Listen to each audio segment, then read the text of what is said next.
Hey there, happy Thursday. Thank you for joining me here. We are continuing on the Splendid Sampler 2.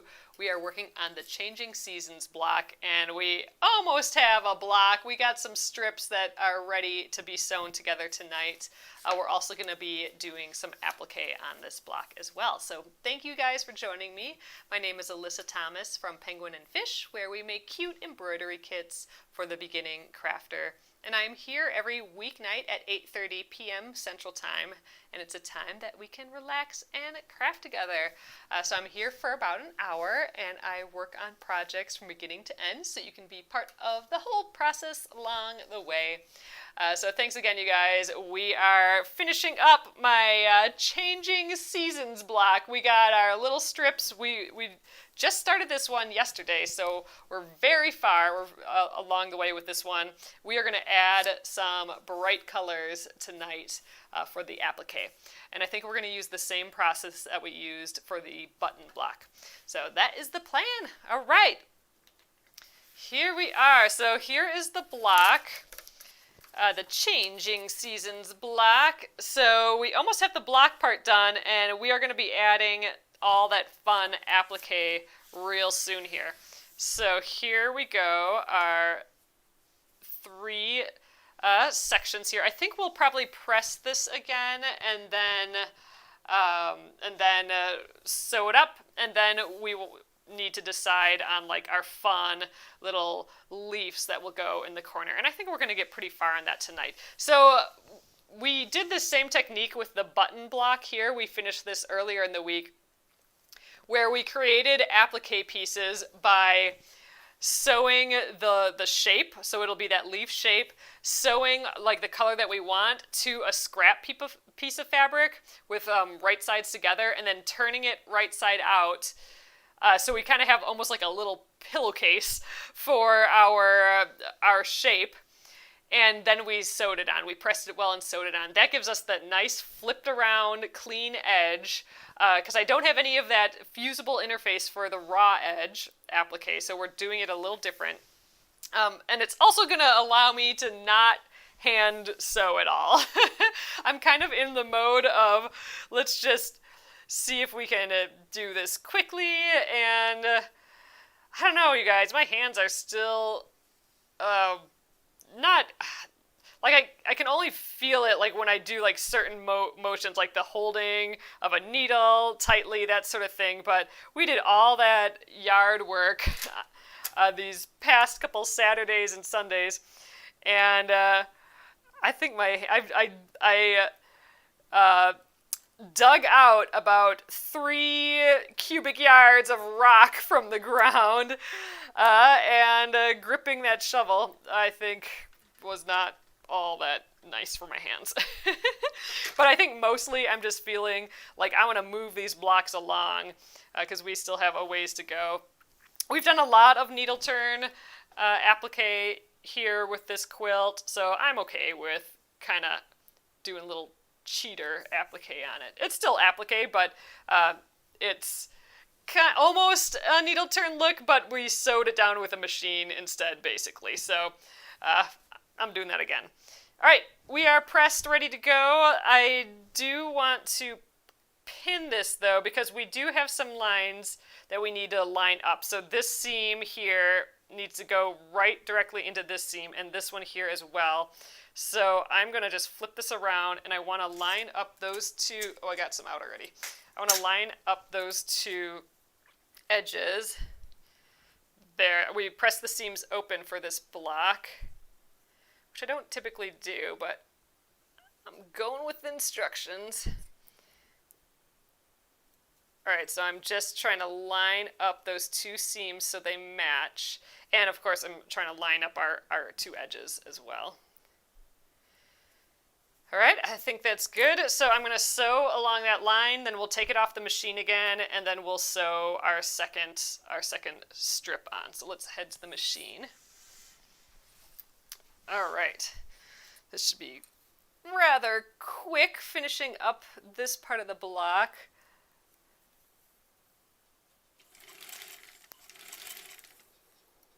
Oh, again, I kind of have this magnet is holding down the postcard, which is my 1/4 inch seam allowance guide, and the clips are kind of in the magnet's kind of in the way of the clip, so I think I'm going to just kind of lift this up a little bit. Get my stiletto holding down our first seam. All right, and now I'm going to release this and then hold those seams down again. It's kind of like my little pin, the stiletto. And line up the edge again all the way to the end. Okay, and let's take this off with a leader. Again, I have my extra quilt project that I'm working on, just throwing on another block, and this is what I'm using as my leaders. My leaders are just like a little, in theory, a piece of fabric to take my work off of the machine without having all the long strings and stuff everywhere. See, we just have a little piece of thread instead. There we go. All right, so let's snip that other leader off. And I think we will, my seams are sort of okay. So this one, you can see, is pretty nice. So this goes down into here. It's maybe just a hair off. This one's a bit more off. You can see we got a little stair step. That's what we were trying to avoid. But, you know, it's fine. So let's see how well we do on this side. So same thing. I'm going to flip this over. And let's grab our clips again. And I'm going to match up those seams. These, Lisa is asking if these are generic Wonder Clips or the Clover Wonder Clips. I think they're the Clover ones. They don't say, oh yeah, they do. So this one says, they do say Clover on the front. So does this. So yes, so these are the Clover brand ones. These are the, I don't know, I guess the standard size, this one, and then these ones are the minis. You can see they're just a hair thinner. This one's the mini is about a 1/4 inch wide, maybe just a hair more, and it comes down to a little point, so it's nice for getting in smaller spaces. But I've heard from other people that the generic kind work fine. I haven't used those, but I know these work super duper well. Like, I don't think that this is, I could toss this around the room or like across the room and I wouldn't be afraid of it coming off. They are pretty tight.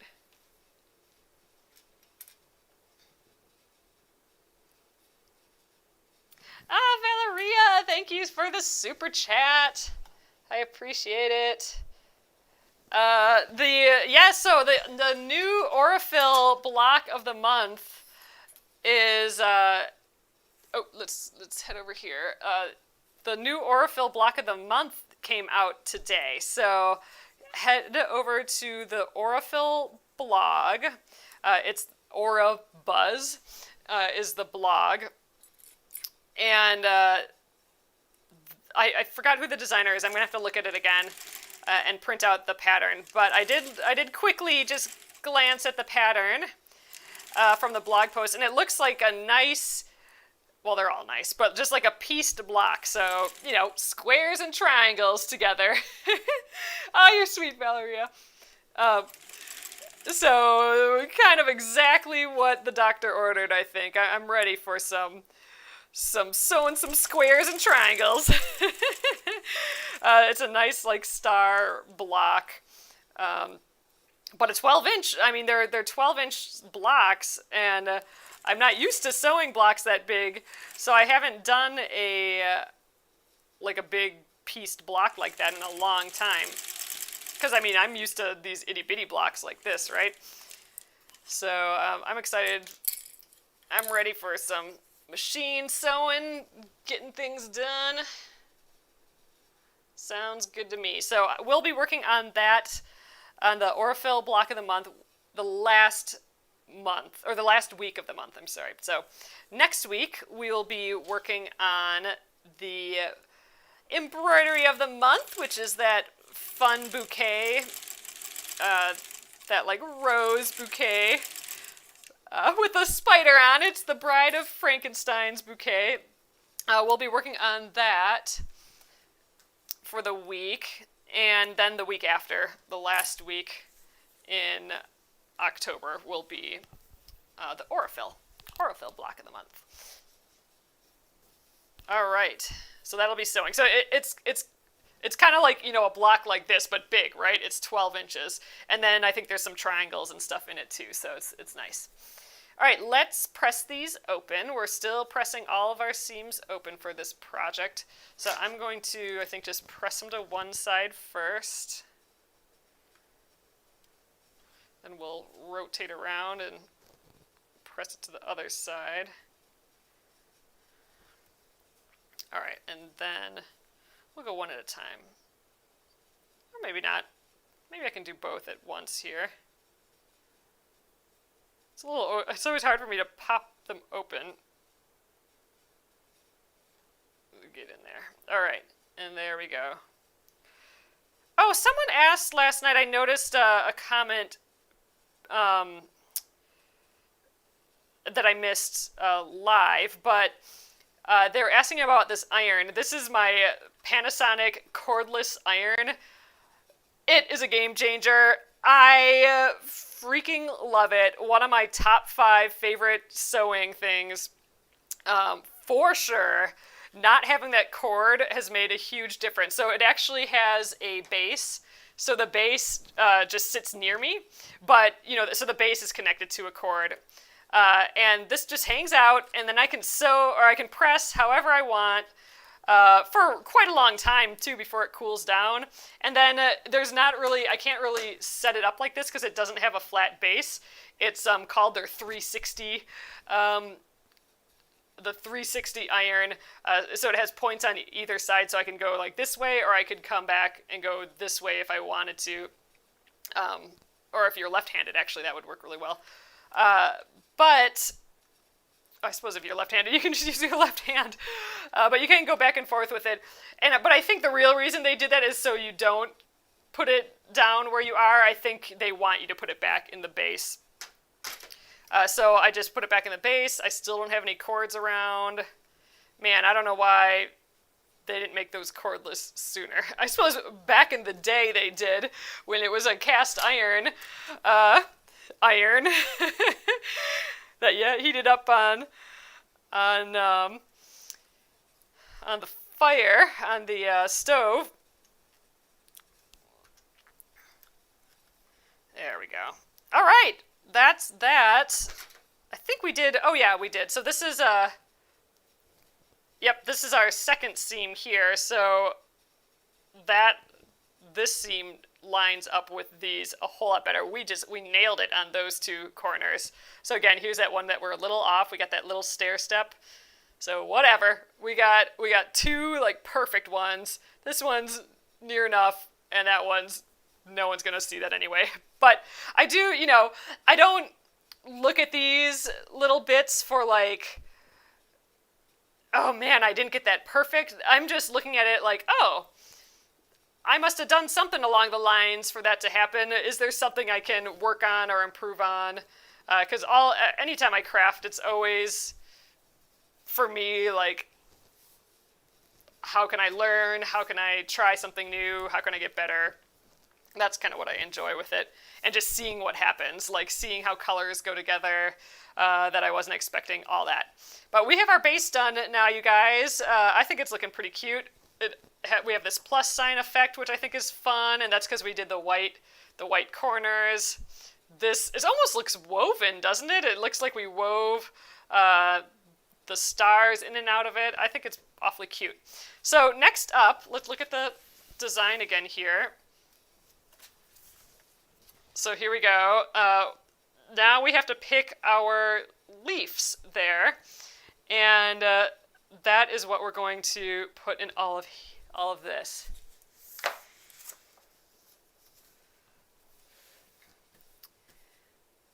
Oh, Valeria! I am so sorry to hear that. Let us know how we can support you in any way, for sure. All right, you guys. Let's pick from my fabrics here. for the leaves in the middle. So these are kind of oh, this is so pretty. This is like a linen or something. I might have to just save this. I might have just thrown that in there. I don't know. This is awfully cute too. They're all pretty. But I'm kind of leaning towards some of these pattern ones. And I kind of like that they were all different. So maybe we just make them all as different as we can. So like a dark blue, a light blue, maybe this dark pink, and the light one. Maybe we do the big colored ones far away there. And like that. Or do we like this one better? I kind of like this light blue. I think that's fun. We also have this one. I think there's too much white in there. Let's go like this. Or we could do blues across from blues and pinks across from pinks. I suppose we don't have to decide yet. We do have to decide on the colors. I think let's do these. I like it. So let's scooch all these other ones out of the way. Okay, we need a leaf template. Let's see. Does it say where it is? Trace the leaf pattern. Okay, arrange, blah, blah, blah. Trace the leaf pattern onto template plastic or freezer paper. We're just going to trace it onto a normal piece of typing paper. Let's see. We have to find the pattern. So this is the one from yesterday. So this template sheet is in the book. And it's got everything on here, so we are looking for the changing seasons. It's all named. There's actually a couple of these. Oh, and here it is, right there. So, changing seasons. I think I'm actually, it says cut 4, but again, this is if you're going to do it in a different way. I think what I'm going to do is just trace it and cut it out, and then we'll use that as a guide to trace everything else. So let's grab, I guess I got a little micron pen here. These are those nice permanent archival pens that you can write on fabric. A lot of people like using these for quilt labels and stuff, to sign quilt labels. It is nearby, and it's going to work just fine. Ooh, if I trace well enough. All right, that looks good. So I'm just going to trace one. All right, and I'm going to cut it right out of the paper. This is going to be the template I use. I could have cut it right out of here, but I don't know. I have a hard time hurting the templates or writing in books. I do not write in the margins of books. I don't know. It hurt me enough that I tore this out of the back of the book just to use it better to unfold it. It's like perforated and in the back of the book.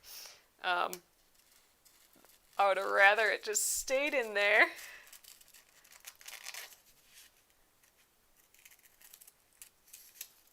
I think you're either one or the other. Someone who writes in the margins or someone who doesn't, who keeps the books perfect and clean. All right, let's fold this up. Ugh, I'm all out of order here. I think we got to fold this. Do we fold this in half first? No, I think it's like a map. Or maybe it's not.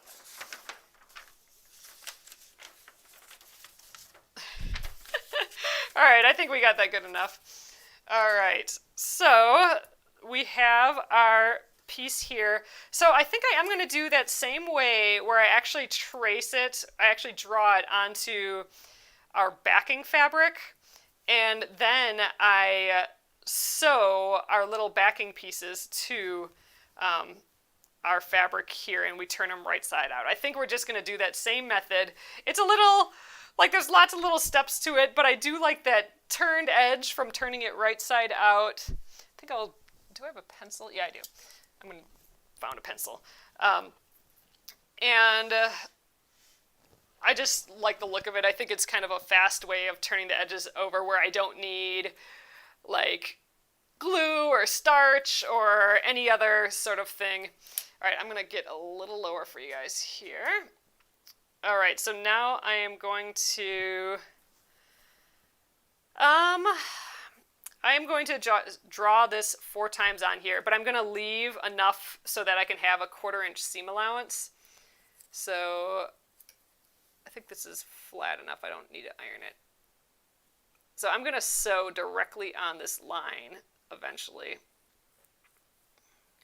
So I need to be able to see it. So we'll see how this first pencil line does.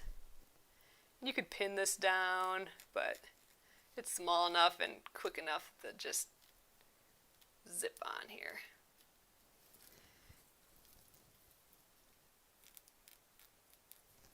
I think as long as I'm close, that's going to be fine. All right, I think that's fine. So I'm going to go like at least a 1/2 inch away, because remember I need a 1/4 inch for each of these shapes. So I need a 1/4 inch for this one and a 1/4 inch for this one. So I think this looks good.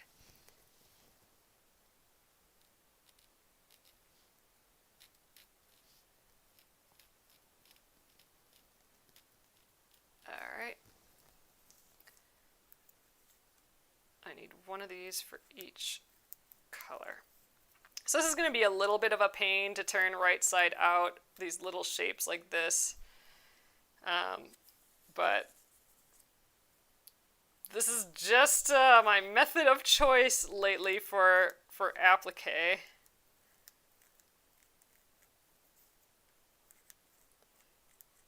I think it just, yeah, allows me to keep machine stitching and have a nice clean edge versus a raw edge.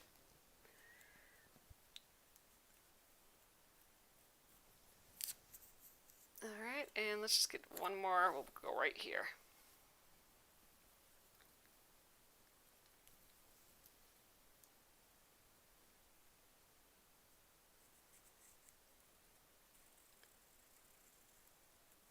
Okay, and the other side here.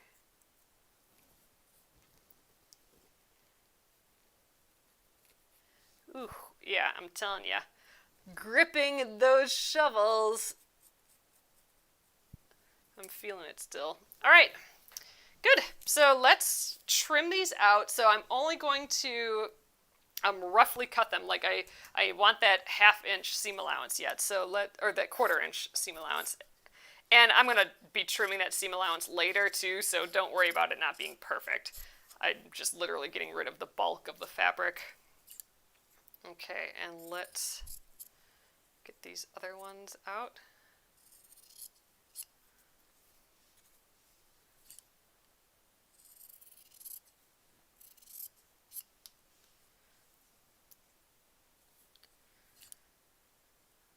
Probably just chop right down the middle here. I'm going to clean it up a little bit so I don't have all that excess flapping around while I sew.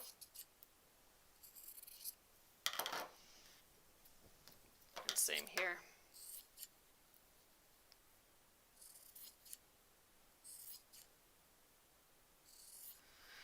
Okay, let's get our other fabrics here.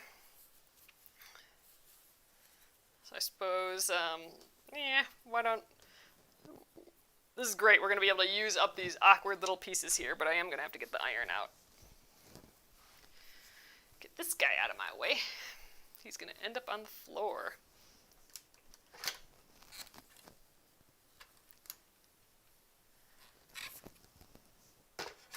Okay, so I want to just, I'm going to put right sides together though eventually.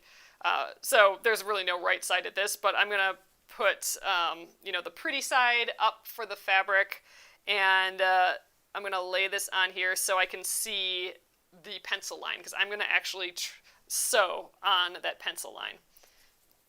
So let's just trim off this piece.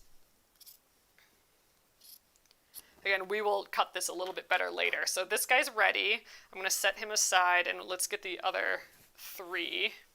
We have a ton of this fabric yet. We could make a whole big part of a quilt with that yet. So there's actually kind of opportunity to fussy cut here. Look at this cute little square. I must have scraps of this somewhere else, because there's no reason I should have a perfectly beautiful square in this project. Usually we have all our little bits cut out of there. But we could get like this little, ooh, here's a cute little cluster of flowers, but I kind of like this flower there. We could get it kind of in the middle of our piece. I don't think we can get both of them because we're too close to the edge. But yeah, let's center a little flower right in there. So can I steal that from anywhere else? No, I guess we're going to cut right in the middle of this thing. That's okay. That's what this fabric's for.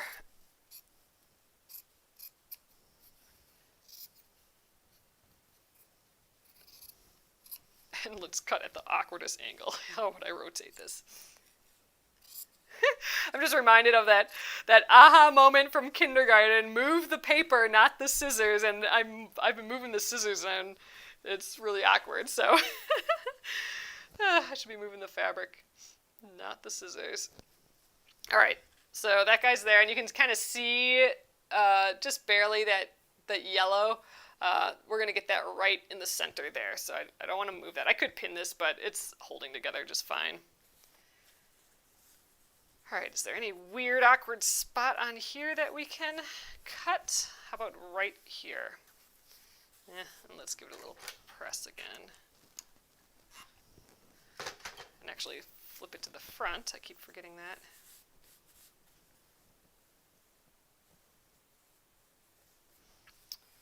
It looks good. Actually, maybe we go this way. Then we can get, like, I don't want to cut into, like, this has opportunity for a long cut yet. Let's sneak it in over here. Okay.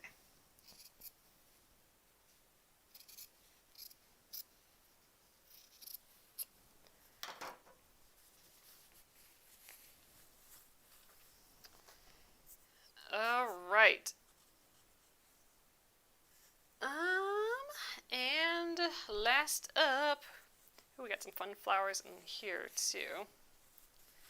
Let's get it next to over here.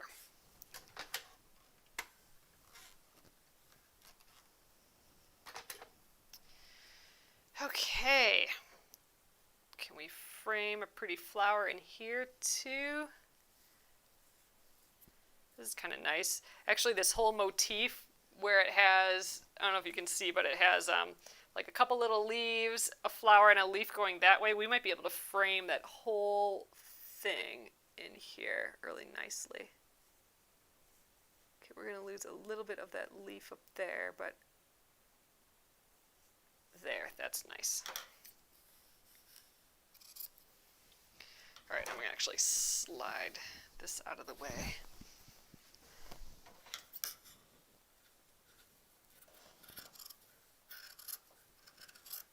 It is a bit easier to move the fabric versus my scissors. It's hard to do on that felt mat.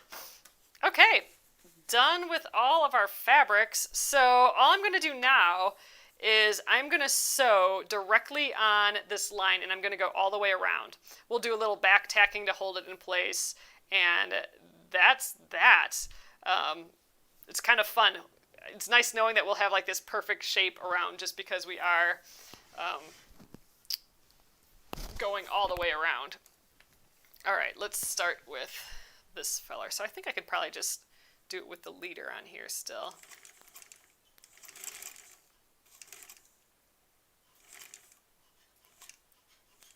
All right, I'm gonna make my stitch length a little less, and let's work on these curves. I might have to keep pivoting like this where I lift up my lift up the presser foot a little bit to get those turns. I don't want to go at a huge angle because then it'll end up being like a little point. I'm going to snip this off just so the weight of this isn't influencing anything.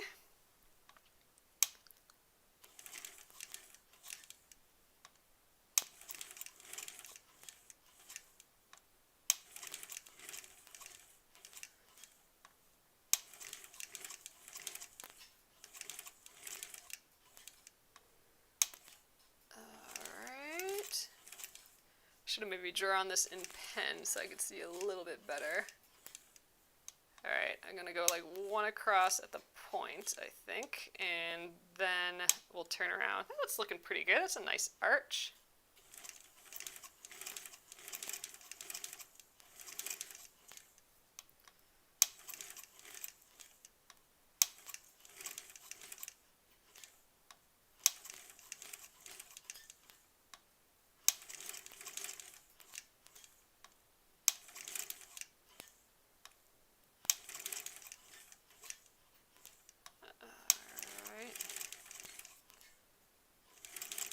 know what? I think we'll just, we better back tack here. I'm a little nervous to just totally skip over back tacking. That kind of locks it in place. But I think I'm going to just go off the edge here and just start up the next one right away. Seems like it'll work.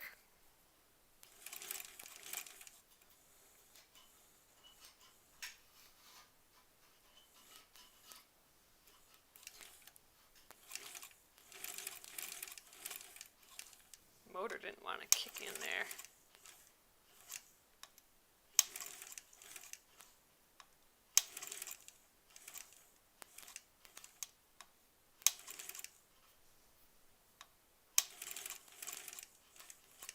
I feel like I'm a little in full concentration mode, just trying to get these curves nice.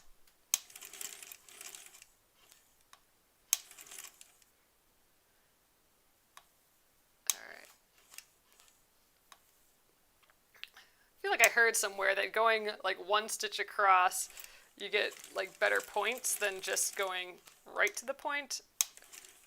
Not sure why I'm thinking that though.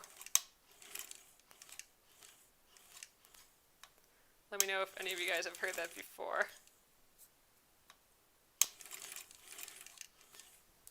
Out of here. I'm gonna have this weird, I think I better cut these off as I go, because these are just gonna go around and around in a circle with me and get super annoying.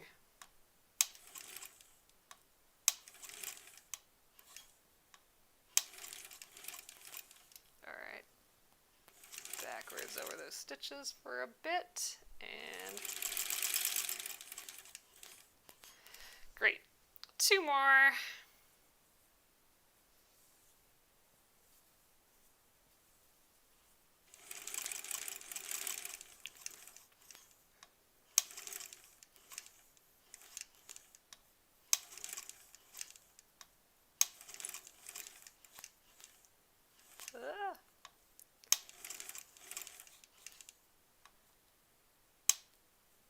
Yeah, Jenna says that she has a love-hate relationship with fussy cutting.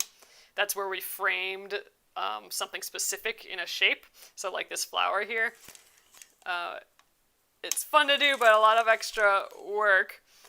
Yeah, it's for me, it's that there's the kind of feeling of wasting fabric, because in theory you're just cutting in the middle of the fabric somewhere to get that shape that you want, right? To get that motif in the design that you want. So you're not cutting like perfectly on the edge. Like this one, I was able to cut right on the selvage, sneak it into a little place that's just right. But this one, I had to put it just in the right spot to get that. So I wasted more fabric. Like I had a big triangle off of here, but I needed to get that centered how I wanted. I had to, sacrifice that fabric. I know a lot of people, I've seen like on Instagram and stuff, people doing fussy cutting where they're like getting a whole lot of the same motif. So like they're finding the same flower on like a fabric design, and then they're putting just that flower in each little fussy cut shape. That sounds intense. I've not done anything like that ever. Super duper fussy cutting. Alright, I think this is probably good enough. Let's back tack there. Alright, one left, you guys. That wasn't so horrible. And I did not come in at a very good angle there. There we go. Then we'll attempt to turn these right side out yet. Oh, we got tons of time yet. I think we'll get these right side out. We'll trim them first and get them right side out and see how well we do at pressing them. Because ideally we want to push out the nice arc shape without getting a bunch of little points and stuff in there. Alright, let's snip this guy. Looks like a little fish. I missed.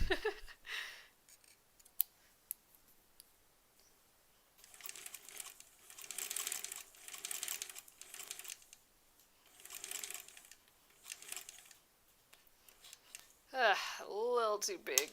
I thought I could maybe turn this without lifting up the presser foot, but it's not turning all that well. There we go.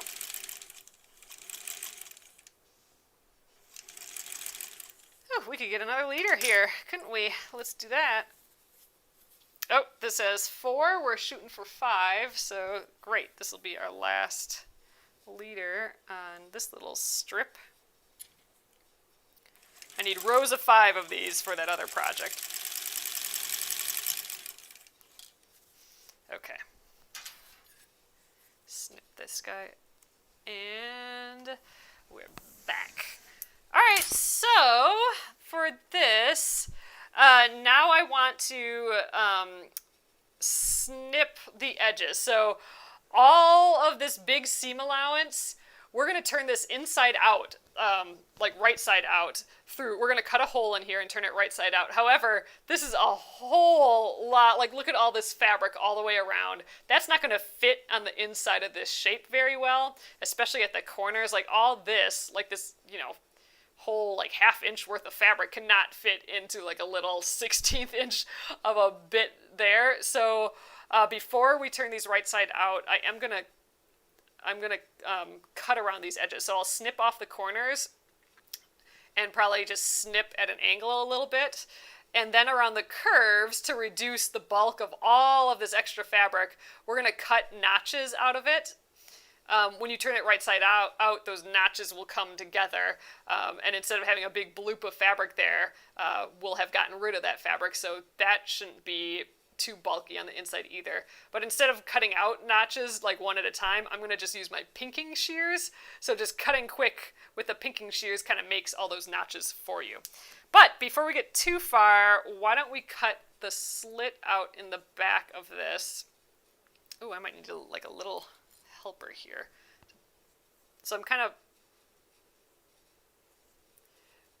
trying to separate these 2 layers from each other. That could prove difficult. There we go. So I'm pulling the back fabric away from the front fabric. That's what we want. And I'm going to just, with a sharp scissors, put a little snip in there. And I'm going to just make it little. And I'm going to try not to, or I'm definitely not going to try, or like get any of that front fabric. Okay, now I don't even know where it went. Guess I snipped it real small. Oh, there. Okay, I'm going to cut a little bit more off to make it easier to turn right side out.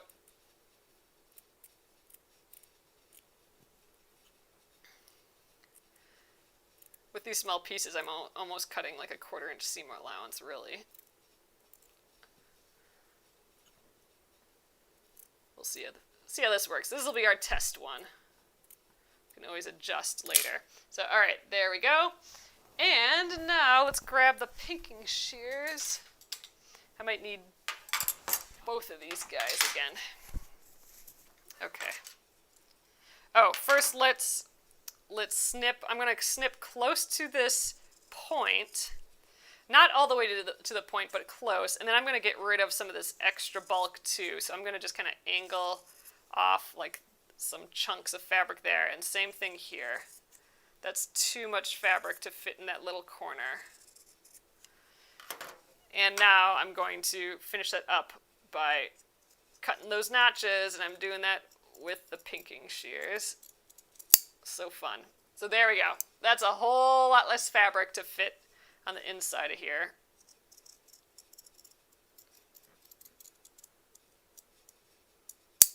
All right. I don't think I need to cut anything else here. I think we're good. So I'm going to try and do this with my fingers first, but I may need to get this guy out to help me. We'll see.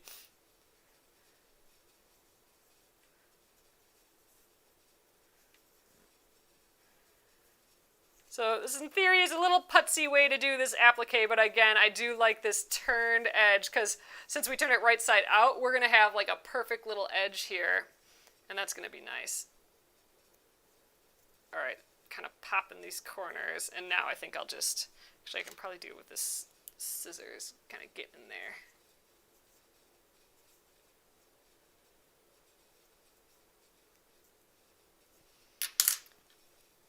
Sometimes I can pick it out with a stiletto or a sharp pin. Just trying to pick out that corner a little bit. There we go. Or not the corner, the little point. Little by little.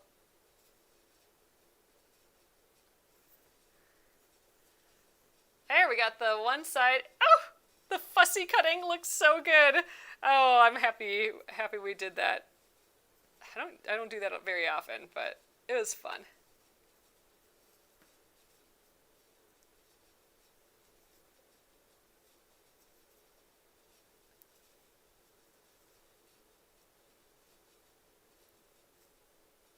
And you know what? I'm going to switch my weapons up. I'm going to get from Phil over here. Here's Phil. He holds my pins, but I do like, for turning things right side out, I do like these T-pins. The ones that I have are a little hefty. I don't feel like I'm going to fold them or anything, but I like kind of like the little T part to help grip and pick out these corners. So historically, I have used these T-pins pretty often for picking out corners like this. I used to make a lot of stuffed animals, and I'd be picking out little corners like this. There we go. That's one of our shapes. I think we will press this, but I think why don't we turn them all right side out first, and then we can work on pressing after. I'm going to want to probably stick something in here while we press just to like push out that edge. Or maybe I'll just push it out a lot beforehand, and maybe I can just kind of finger press it. Because I want to get that shape, that nice arced shape, and I need to like push out the edge from the inside a little bit to do that. Because it's going to want to keep folding back in. But all in all, I think that turned out really cute. Let's peek what it looks like. I'm getting ahead of myself here now, but I want to see. Ah! Look at how much that pops. That's a lot for this really neutral palette. So I think it's going to be fun when we get these other ones on here. It's going to just bring it all together. But that looks so cool. I'm liking that. All right, let's do another one here. I like how the flower kind of it's like coming out of there, the center area a little bit. This will get nice and flat when we press it. However, if you did want that needle turn look, you could actually hand stitch it now at this point. And you can see the back and the front. When you needle turn it, you just kind of pull that front forward a little bit, and then you won't see that back fabric at all, and it will look like you just traditionally needle turned it. But we got to, do it quick and with a machine, basically, except for that little last hand stitching part. You don't have to tuck the edge over as you go. It's kind of done for us already. But I'm going to machine do it, so we'll press it first. All right, I'm going to snip these. So let's snip that little corner again, and some more of the bulk along the edge. Oh, I didn't cut the slit out of this either. Let's do that. I was going to do that for all of them before I got this far, but we'll go one at a time. There we go. Need to be able to turn it inside out, or right side out somehow.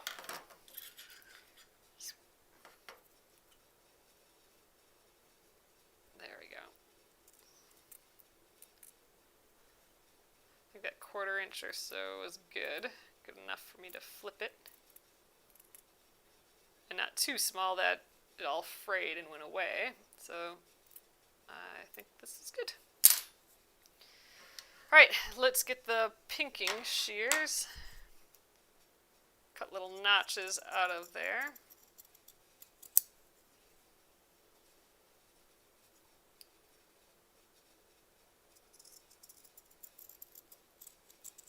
All right.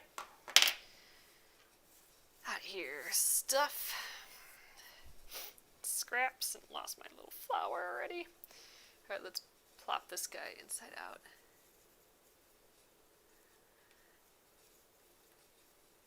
Oh, thanks, Rebecca and Valeria. I appreciate it.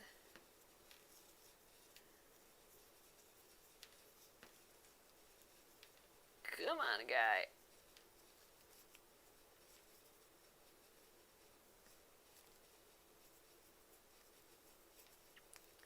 Get it mostly turned right side out, and then I'll pick out those corners. There, I think it's pick out corner time. So, when I was doing a lot of picking out corners with this, sometimes, and I'm a little nervous about it happening now, but I would be picking out a corner and I'd fling my needle across the room, which is no good because it sucks when you don't know how far it went or if it's in the carpet or whatever, right? You don't want just pins flying across the room. So I actually made a leash for it, like a piece of embroidery floss, and I would tie that around my wrist and then tie it to here. So if it did fling, it would still be connected to me. So I'm kind of wanting that right now. My little leash for picking this out. I'm just gonna really try not to fling it. How about that?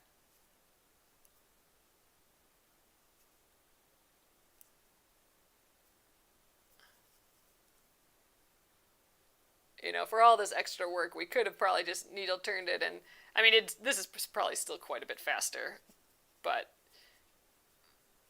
I mean, doing the raw edge applique with the fusible interface, I think that's probably by far the fastest. But again, I don't have any of that, and I could just raw edge applique. I could have just like glued it down with some glue, really, and then raw edge applique it. But I really like this finished edge look. I think it's pretty, so we're doing it this way.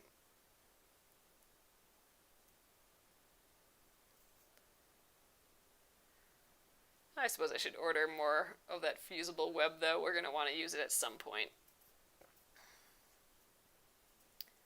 Get a little bit more out of here.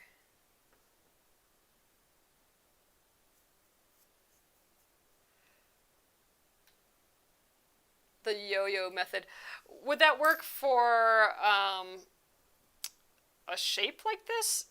Oh, I suppose for the yo-yo method, though, I wouldn't need to do this in like a harder, like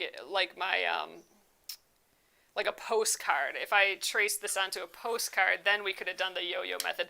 The yo-yo method is where, you know, we would just have our fabric here, and we do kind of like how I finish up my embroidery hoops sometimes. Like I'll stitch a running stitch around the whole outside, and then you just kind of pull it tight, and it wraps itself around the shape. So we could have done that. That's a good point. So we could have cut it out of, you need a form that it goes around. So like a postcard. Oh, Gretchen said she did it that way, and she actually used my postcard. Nice. So you could, cut it out of a postcard, just that leaf shape. Get your piece of fabric, do your running stitch all the way around, and then pull that running stitch, which will make all the fabric kind of tighten around. It'll tighten around the shape, and then at that point you tie it in a knot real quick, and then I think you just really press it. Gosh, we should have done it that way, shouldn't we? That would have gone really quick, wouldn't it? All right, next time we do applique, we're gonna do it that way, unless it's like some super intricate thing. Because you're right, I think that would have gone super duper fast, and that's pretty fun too. All right, remind me that we're gonna do the yo-yo method on our next applique project here. Let's snip this first. I think you're right. I think that would be a little faster, and we'd have the same kind of look, especially since I'm machine stitching it. I think it would look probably even better than what we're doing, because there's no chance for like the back fabric to pop out, because there is none. So you'd always only see the front fabric, but you'd still have that nice folded over edge. I'm tempted to do the last one like that, but I think since I'd have to make a whole nother template piece, and we fussy cut this one, I think I'm going to just leave it. But yes, next time for the Splendid Sampler, we need to do an applique that's, a simple shape like this, or a circle or something. We'll do the yo-yo method, because I think that's going to be great.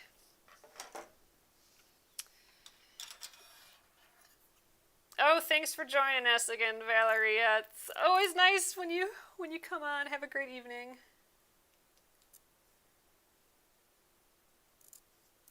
It's always nice to see everyone here. Like I said, this is my favorite part of the day, when I get to come out and hang out with you guys. Just relax, get to make stuff, get to practice and try new stuff. Okay, I think that's decent. Let's do it. Man, I subconsciously brushed away all the scrap for this. I'm like, where's my scrap pile? I already moved it over here. I blanked out there, I guess. Okay, Gina's saying, try back basting applique. Back basting applique. I'm not sure I know what that is. I'm going to have to look that up, Gina. I definitely want to try it. Back basting. I will look that up when we're done here. Maybe this would be kind of fun. Maybe if we have another, and I'm sure we will, because there's plenty of these.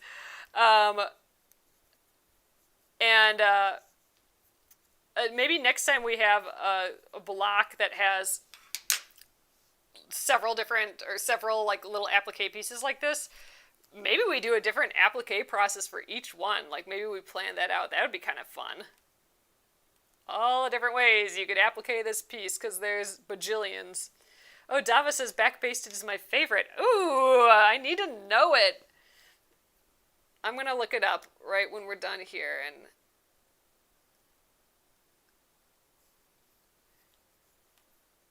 I'm going to find out.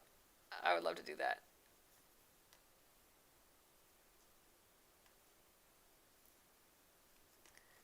Yeah, we'll have to look up what the next block is. I wonder if the next block has a bunch of applique.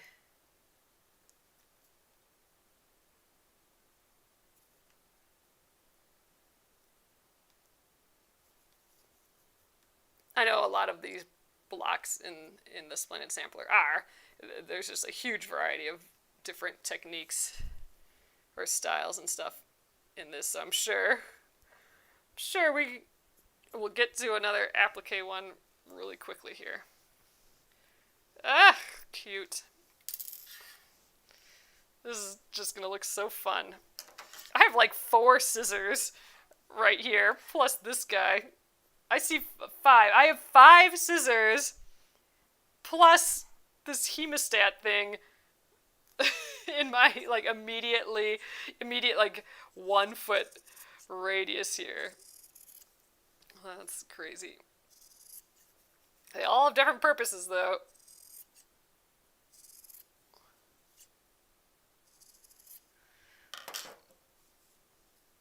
Alright, I'm going to snip the back piece out here. Lisa's asking, how do I choose the blocks? There is a list. Here's my list right here. So this is actually from the back of the book. I made a photocopy of it. When all the ones that are highlighted are finished ones, so all these other ones that are white still are unfinished. So we have to do all of those yet. There's plenty to do yet. But when we first started this project, when the book was released, or even before the book was released a little bit, there was kind of an order, everyone was doing this block, and then everyone was doing this block, and all that, for just a period of time. I think it was like a lot all at once though, so I don't think you could really, unless you were doing it all day long, do all the blocks. So we did what we could in that order. Then we kind of looked over things together and was like, oh, which one do we want to do next? And I was taking suggestions on what one we did next. And now at this point, I'm like, let's just go down the list one at a time. So that's my latest strategy of deciding what block to work on. If there's one you want to see, let me know for sure. We'll get to it. But I've been literally going down the list here. So changing seasons is what we're doing now. So the next one looks like it's the come together block. Let's just peek quick. That it said page 52. Oh, that's a nice pieced one. All right, that's fancy. Oh, there's another alternative colorway over here.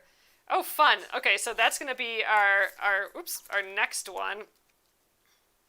That's going to be cute. Just a nice, there's so many little pieces though. This is actually very, very detailed. Because remember, they're only this big. So we got to get all those angles and everything all in here. Ooh, it is going to be tiny. We got some half square triangles going, some flying geese units.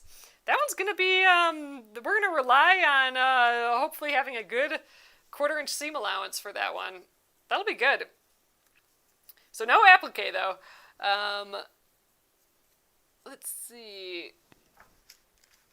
116, page 116 is the one after that. Ooh, another, is this English, is this English paper pieced, or is this, oh, paper for foundation piecing. Oh, foundation paper piecing. We haven't done one of those in a while. Yeah, foundation paper piecing. Geez, I forgot all about foundation paper piecing. I kind of love doing that. So foundation paper piecing is where you actually have the design on a piece of paper or some other foundation. Typically it is a piece of paper. And you sew your seams directly on the lines that are drawn on that piece of paper. So it can be super duper intricate. And you just keep sewing on those lines. I mean, it's a little bit more into it than that, but like once you have the technique down, that really becomes relaxing. And again, I think it's because you don't have to deal with cutting so much. You don't have to like press a bazillion things beforehand. It feels more like the improv piecing to me, where you just kind of chill and follow the lines, like coloring in a color book a little bit. And everything looks so fancy when you're done because it's used a lot for getting really intricate kind of designs that you just wonder, how did they ever measure those pieces and sew them together? So I do like foundation paper piecing. So we'll have just a normal pieced block coming up next, and then a foundation paper piece block. I'm sure we'll get to another applique block. I actually know we are, because for example, I have not done this one yet, the road trip one. That's clearly applique. We could do each one of these pieces differently, because there's 2 wheels, it looks like. Those we could do two different styles of applique. One of those would be perfect for a yo-yo applique. Actually, this whole thing could probably be done that way. Well, there's opportunity there for sure, and I know there's other ones with applique that we haven't done yet. All right, you guys, we have all of our pieces prepped. I definitely think we will finish this tomorrow. No problem whatsoever. So tomorrow, oh, I forgot that we fussy cut this little flower in there too. Cute. I think we'll go like this. I like kind of the flowers opposite each other. I think I kind of like it just like that. I wonder if this should go inside though. Yeah. So tomorrow we'll press these, because we still don't have like that perfect edge yet. We'll press these, and once they're pressed, then we'll sew them on, just like how we did the button block. We'll just sew around the edge with the machine, and that'll be that. This guy will be finished. I think it's looking awfully cute though so far. All those bright colors, it's like a little compass almost. And it goes with the stars too, like the idea of a compass. I like it. All right, you guys. All right, so thank you again. This is what it's looking like. I don't know if I can lift it up. Well, let's lift up 2 of the little pieces. There we go. I'm really liking how these applique pieces are turning out. They're so much smaller. Whenever you look in the book, you think, oh, it's just a nice big block, and then you realize, oh, these are so tiny. But I think turning them right side out, that wasn't that difficult at all. I do like the idea of this yo-yo method. So if we have time tomorrow, after we sew these down, maybe we can just, I can show you that method at least with a scrap fabric or something, because I do think that would have been a good option for this as well. That'd be kind of fun too. So we'll finish this up. Again, won't take long, and do the yo-yo. And I think we'll still have time, so we could do some more improv piecing on our, let's see. We are sewing together all those excess pieces from the granny square quilt, so we have a few kind of weird long shapes, but those would be kind of fun sewn together somehow. We're using up all those little extra edges that we snipped off, so it might be fun to play around with that a little bit more tomorrow if we get done with this early. Nice way to end a week. So great. And then again, next week we'll be working on the Bride of Frankenstein's bouquet embroidery. And that is this guy right here. A fun thing to do right before Halloween. This one's just really kind of delicate and pretty. It's going to be fun. And we get to use a lot of chain stitch, and we're going to be using a split stitch too, which we don't usually do, so that'll be fun to do. Awesome, you guys. I appreciate you being here again. I will see you tomorrow, and I hope you have a crafty day tomorrow. So see you later. Good night.